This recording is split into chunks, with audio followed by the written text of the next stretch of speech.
What if I told you that according to one of the oldest and most feared spiritual texts in history, you are not actually alive? At least, not in the way you think you are. It sounds dramatic, but the Tibetan Book of the Dead, a text restricted, hidden, and treated as dangerous for centuries, claims that most people spend their entire lives in a state so automatic, so unconscious, so disconnected from themselves that it already counts as a form of psychological death. And here's the part Carl Jung would immediately agree with. When you live on autopilot, ruled by fears, shadows, habits, and inner narratives that aren't even yours, you're not living. You're stuck, asleep, almost dead on the inside. But the most shocking part isn't that. It's the fact that the evidence is everywhere in your life, and you've probably never noticed it. Today, you're going to discover why this Tibetan text was considered forbidden, and what it exposes about you that can change everything. You wake up, you check your phone, you go through the motions, breakfast, work, conversations that feel scripted, routines that run themselves. At night, you fall asleep wondering where the day went, feeling like you were barely there at all. This is not life. This is the bardo. The Tibetan Book of the Dead describes the bardo as an intermediate state, a kind of limbo between death and rebirth. But here is what most people miss. The text does not only talk about what happens after your body dies. It describes a psychological state that living people experience every single day, a state where you are not fully dead, but certainly not fully alive either. You are suspended, floating, going through existence without actually experiencing it. Carl Jung spent years studying this text and recognized something that shook him to his core. He saw that modern people, especially in the West, live in a constant state of psychological unconsciousness that mirrors exactly what the Tibetan monks described as the bardo. You are born, you develop an identity, and then somewhere along the way that identity becomes a prison. You stop being a real person and become a collection of automatic responses, social masks, and borrowed beliefs. Jung called this the death of the self. Not physical death, but something potentially worse, a death that happens while you are still breathing. Your true essence, your authentic core, gets buried so deep under layers of conditioning that it might as well be dead. What is left walking around is just a shell, a persona, a character playing a role in a script you did not write. Think about your typical day. How much of it do you actually choose? How many of your thoughts are truly yours? When you get angry, is it really you feeling that anger? Or is it a learned reaction from watching your parents fight when you were 7?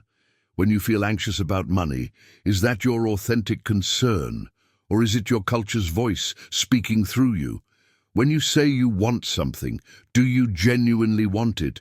Or did an advertisement convince you that you should? The Tibetan monks understood something profound. They knew that most human beings sleepwalk through existence. They react instead of respond. They repeat patterns instead of making choices. They live in a trance state, hypnotized by their own minds, completely unaware that they have lost touch with reality. Jung observed the same phenomenon in his patients. He noticed that people would come to him suffering from depression, anxiety, and a deep sense of meaninglessness. When he dug deeper, he discovered that these people were not actually living their own lives. They were living the lives their parents wanted for them, or the lives society expected, or the lives their fears dictated. The real person inside had died years ago, maybe decades ago, possibly even in childhood. What remained was a ghost going through the motions. This is why the Tibetan text was considered dangerous. It forces you to confront an uncomfortable truth.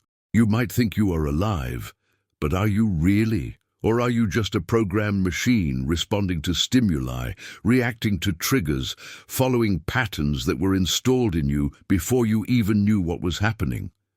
The bardo state is characterized by confusion, disorientation, and a feeling of being lost. Does that sound familiar? How many people do you know who seem confused about their purpose? How many feel disoriented, like they are drifting without direction? How many admit, usually after a few drinks, that they feel completely lost and have no idea what they are doing with their lives?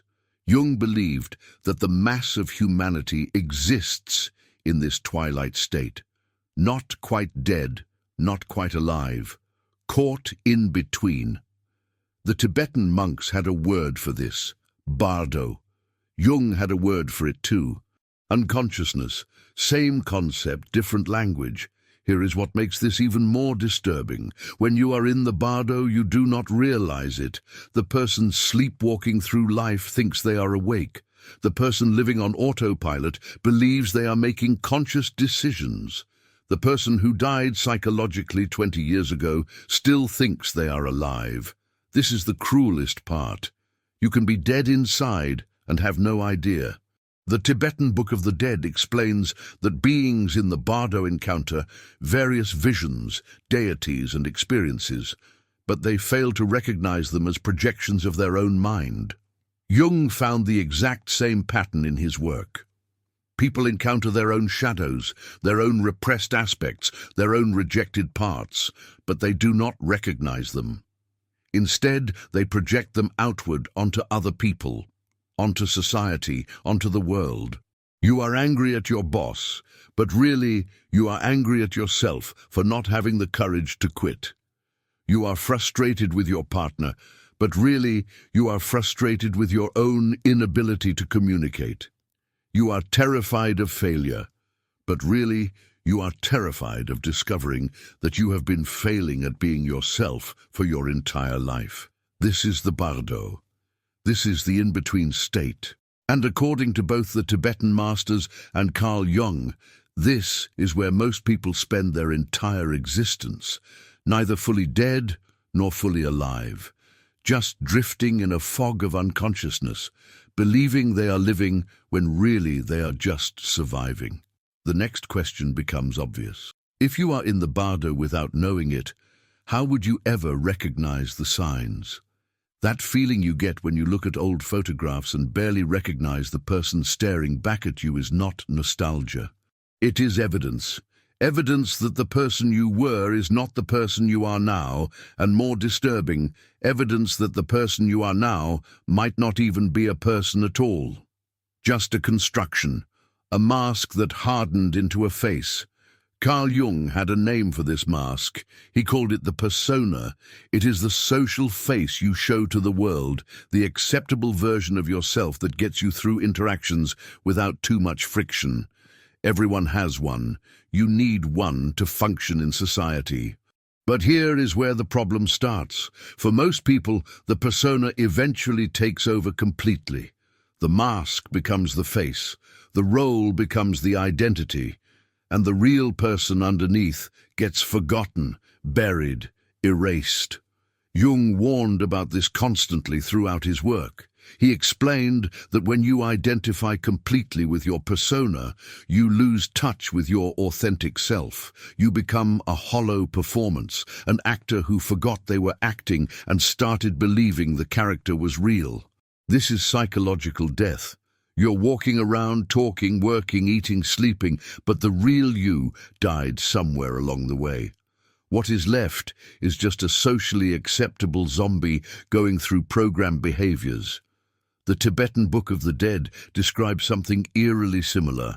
It talks about beings who wander through the bardo, completely convinced they are still alive, still in their bodies, still continuing their normal routines. They do not realize they have died. They keep trying to interact with the living, but nobody can see them or hear them. They are ghosts, but they do not know it yet. This is not a metaphor about physical death. This is a precise description of psychological death. You keep going to work, but you are not really there. You have conversations, but you are not really present. You go through your routines, but you are not really engaged. You are a ghost in your own life, and you have been for so long that you do not even notice anymore. The mirror does not lie. When you look at your reflection and feel that strange disconnect, that subtle sense of looking at a stranger, Your unconscious mind is trying to tell you something. It is trying to break through the persona and remind you that the face you see is not your real face. It is the face you constructed to survive, to fit in, to be accepted, to avoid rejection. Somewhere along the way, you stopped being yourself and started being what everyone else needed you to be. Jung observed this pattern in nearly everyone he worked with. People would come to him complaining of emptiness, meaninglessness, depression that seemed to have no cause. When he helped them dig deeper, they discovered the same truth. They had abandoned themselves years ago, sometimes in childhood, sometimes in adolescence, sometimes in their 20s, when they made compromises to build a career or maintain a relationship. They made a deal with the world. I will be who you want me to be, as long as you accept me, employ me, love me, validate me. The deal worked. They got the acceptance, the job, the relationship, but the cost was their soul. The real person inside died, and the persona took over. This is why people have midlife crises. This is why successful people sometimes feel the most empty. They achieved everything the persona wanted, everything society told them to want, but the real self got nothing. The real self has been dead for decades. The Tibetan monks knew this too. They described the bardo as a place where beings cling desperately to their old identities, their old habits, their old ways of seeing themselves. They cannot let go. They keep trying to be who they used to be, even though that person no longer exists. This clinging keeps them trapped in the intermediate state, unable to move forward, unable to be reborn. Jung said the same thing in different words. People cling to their personas, even when those personas are destroying them. The businessman who had a heart attack keeps working 80-hour weeks because he cannot imagine being anything other than a businessman. The mother whose children have grown up and moved away keeps trying to mother them because she cannot imagine being anything other than a mother. The athlete whose body has aged keeps pushing through injuries because they cannot imagine being anything other than an athlete. These people are already dead. Their true selves died the moment they completely identified with a single role, a single identity, a single version of themselves. What remains is a ghost, a memory, a recording playing on repeat. They look in the mirror and they do not recognize themselves because the person they see is not them. It is a character they created so long ago they forgot it was a character. This is the autopilot self. It does not think, it reacts. It does not choose. It follows programming. It does not live. It survives. And the most terrifying part is how normal this has become. Look around. How many people do you know who seem truly alive? How many seem like they are actually present in their own lives? How many look like they are genuinely being themselves rather than playing a role? By the way, if you're curious to go even deeper and integrate your shadows and light, check out the SIM Method ebook. It's a concise guide that can help you unlock your inner power in just 5 minutes a day. The link is in the first pinned comment below.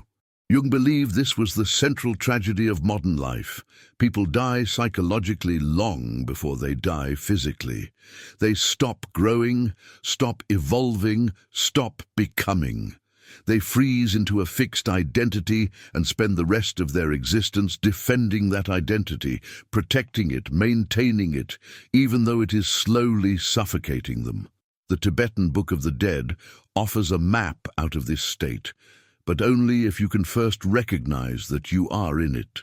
Only if you can admit that the person looking back at you from the mirror is not really you.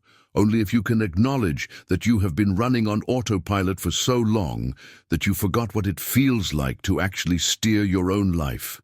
The evidence is in your reflection, in that strange feeling of disconnection, in that nagging sense that something fundamental is missing.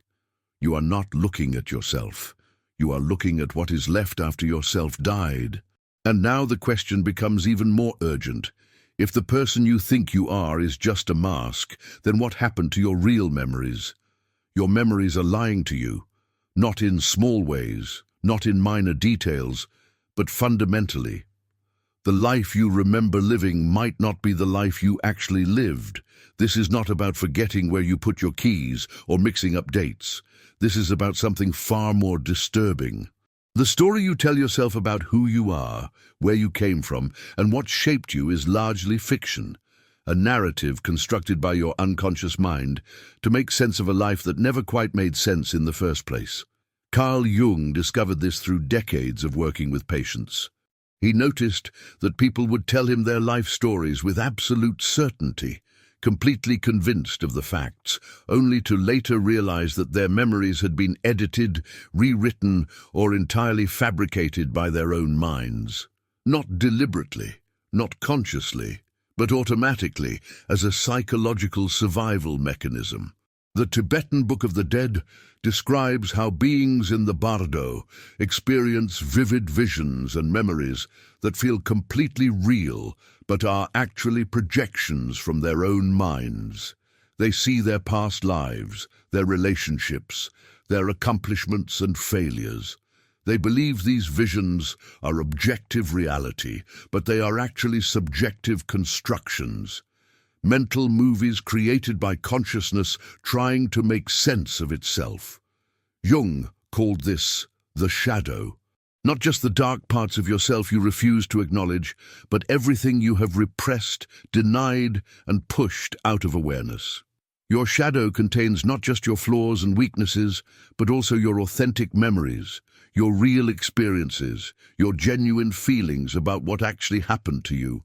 And for most people, the shadow has been growing since childhood, accumulating all the truths that were too painful, too confusing, or too threatening to acknowledge. Here is how it works. Something happens to you when you are young. Maybe your parents fight constantly. Maybe you feel ignored or unloved. Maybe you experience something traumatic. Your conscious mind cannot process this. It hurts too much. It contradicts the story you need to believe about your family, about your safety, about your world.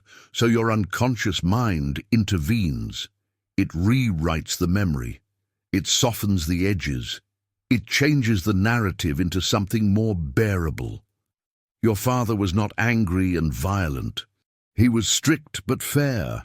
Your mother was not emotionally absent. She was just busy. Your childhood was not painful. It was normal. Everyone goes through this. You are fine. Everything is fine.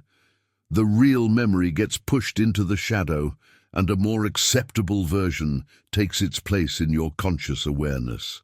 This happens over and over throughout your life. Every time reality contradicts your preferred narrative, your mind edits the memory. Every time you do something that conflicts with your self-image, your unconscious rewrites what happened. Every time someone hurts you and you cannot afford to acknowledge it, you create a different story about what occurred. The Tibetan monks understood this perfectly.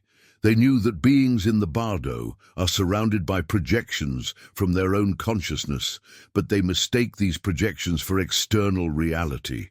They interact with these illusions as if they are real, never recognizing that they are fighting with their own minds, running from their own fears, chasing their own desires.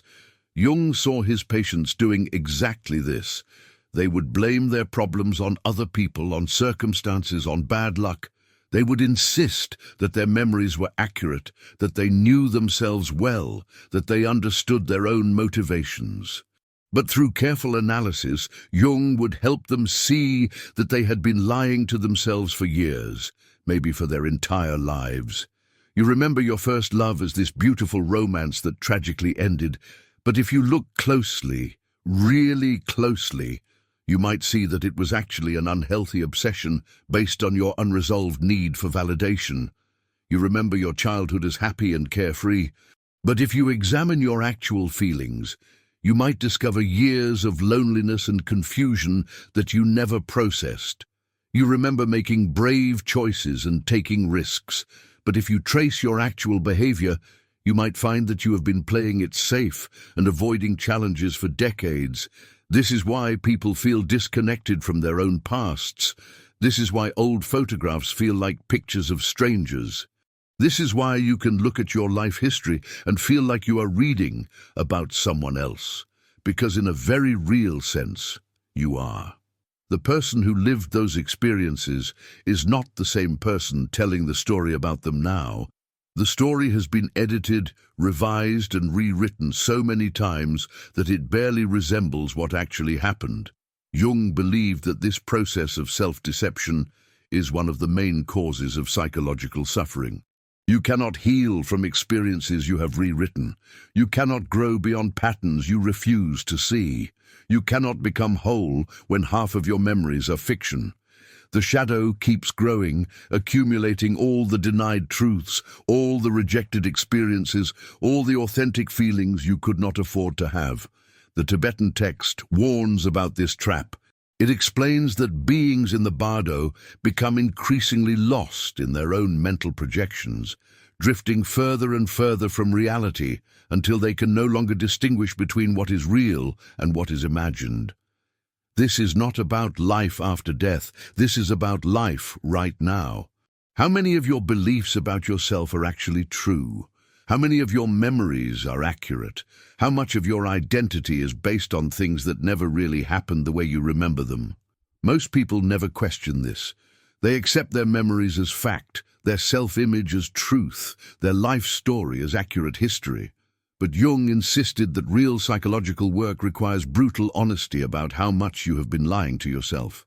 It requires looking at your shadow, examining your repressed memories, and acknowledging the gap between what you tell yourself and what actually occurred. This is terrifying work. It means admitting that you might not know yourself at all. It means recognizing that your entire narrative about who you are might be a carefully constructed fiction designed to protect you from unbearable truths. It means facing the possibility that you have been living someone else's life, following someone else's script, pursuing someone else's dreams, all while believing these were your own authentic choices. The connection between Jung's psychology and the Tibetan Book of the Dead becomes crystal clear here. Both systems understand that human beings live in a kind of waking dream, surrounded by projections and illusions created by their own minds. Both recognize that most people never wake up from this dream state. They live and die, trapped in their own mental constructions, never experiencing reality directly, never knowing themselves authentically, never becoming who they actually are beneath all the layers of self-deception.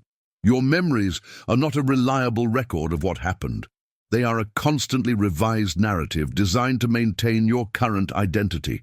When that identity shifts, your memories shift too. You remember your past differently, depending on who you believe you are now. This is why siblings can have completely different memories of the same childhood. This is why people who go through therapy often feel like they are discovering their past for the first time. This is why your memory of who you were 10 years ago keeps changing as you change. The real memories are in the shadow, buried and denied.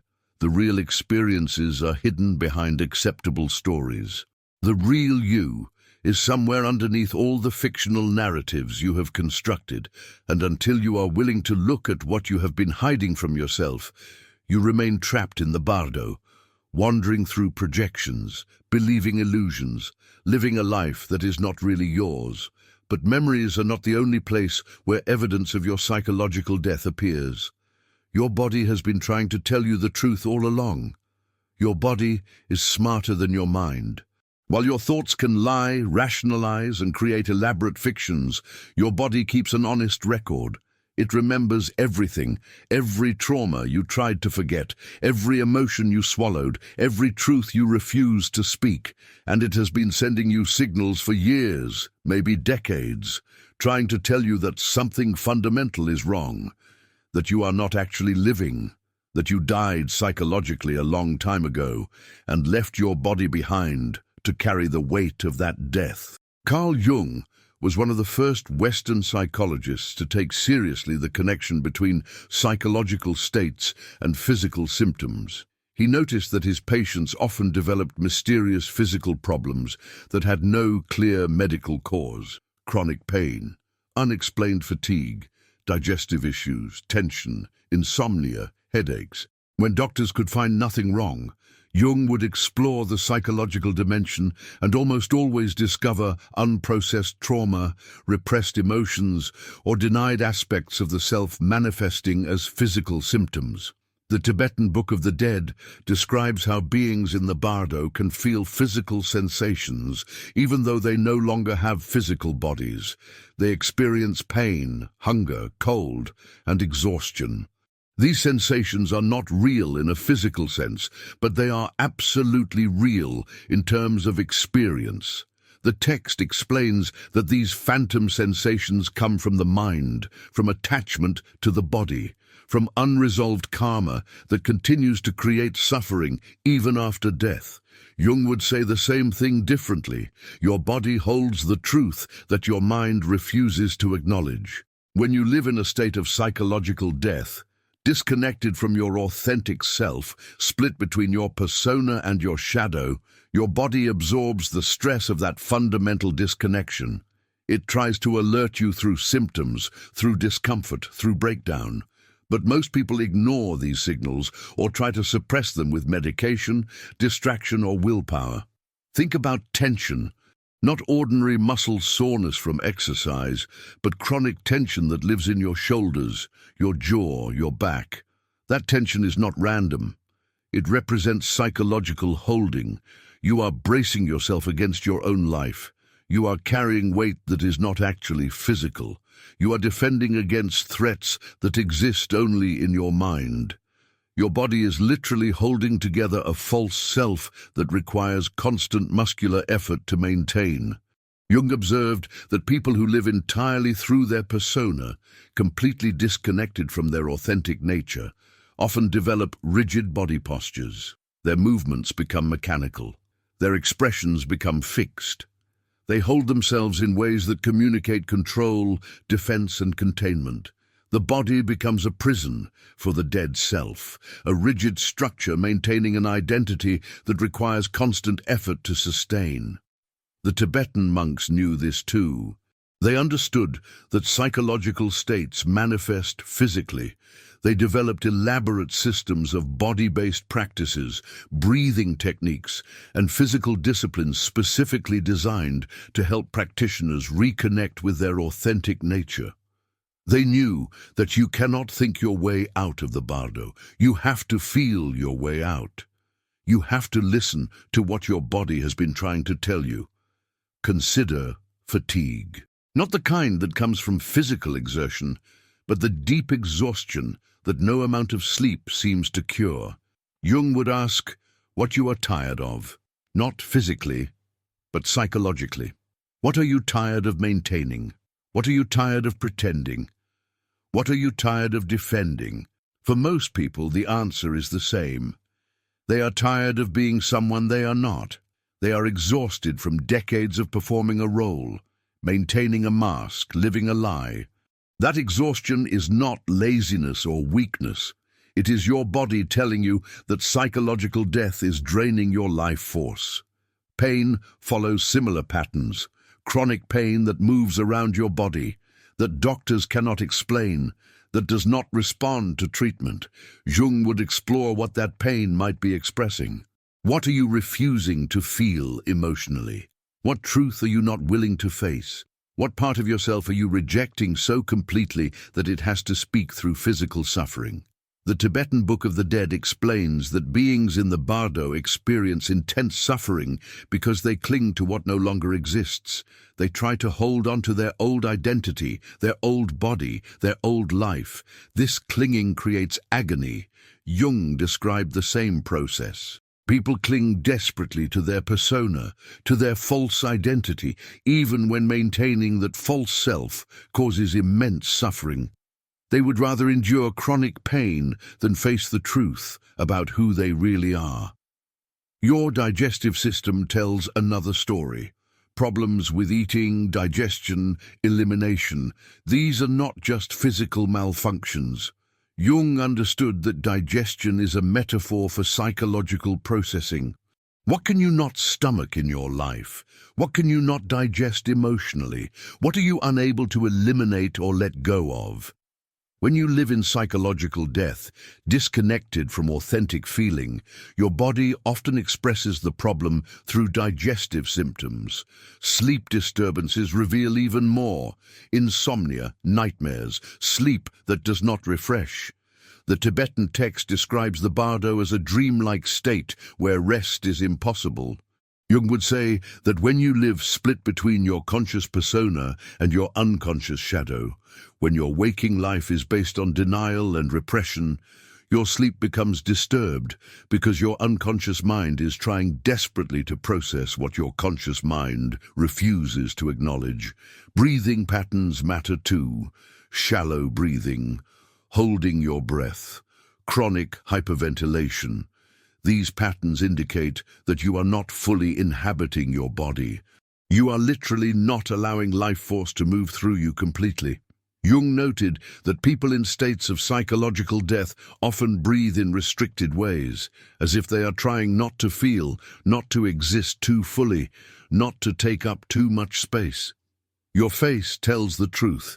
Not the expression you consciously arrange, but the underlying tension, the default position your face returns to when you think nobody is watching. Is it tight, defended, blank, disconnected? Jung could often see psychological death in someone's face, a kind of emptiness behind the eyes, a performance happening on the surface while nothing real moves underneath. The heart races or pounds when there is no physical threat. Your nervous system stays activated, constantly responding to dangers that do not actually exist in the present moment. Jung understood this as the body trying to alert you to psychological threats. Your authentic self is dying or already dead. Your life has become a performance. You are trapped in patterns that are slowly destroying you. Your nervous system knows this, even when your conscious mind does not. All of these physical symptoms are messages from your body trying to wake you up, trying to tell you that you are not actually living, that you died psychologically, and your body is carrying that death while trying desperately to alert you to what happened. The Tibetan monks called this the bardo. Jung called it unconsciousness. Your body calls it through pain, tension, fatigue, and dysfunction. But most people never listen. They treat the symptoms, ignore the message, and continue living as ghosts in their own flesh. To understand why this text was kept hidden and what Jung truly discovered in its pages, we need to go deeper into the forbidden knowledge itself. When Carl Jung first encountered the Tibetan Book of the Dead in the early 20th century, he was already deep into his own psychological crisis. He had broken with Freud. He was experiencing what he would later call his confrontation with the unconscious. He was having visions, hearing voices, feeling like he was losing his mind. During this period, he began recording his experiences in what would eventually become his own Red Book, a personal journal of his descent into and return from psychological death. Reading the Tibetan text during this time was not academic curiosity. It was survival. Jung recognized in these ancient Buddhist teachings a precise map of the psychological territory he was navigating. The Tibetan monks had documented the same inner journey Jung was experiencing.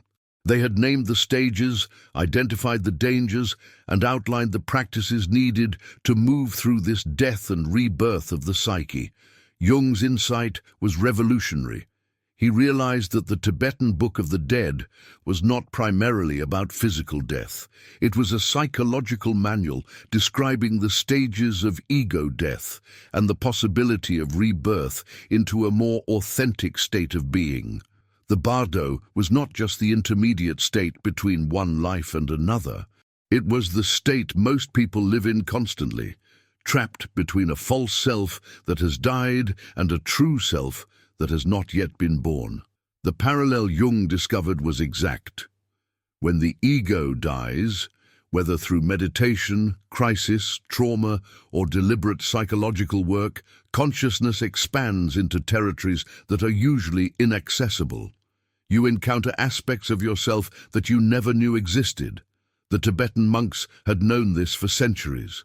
They had mapped the inner landscape with remarkable precision. So here is the question that should keep you awake tonight. If one of the greatest minds in psychology needed an ancient forbidden text to understand his own psychological death, what makes you think you can navigate yours without help? And more importantly, how long will you keep pretending you are alive when every sign points to the opposite?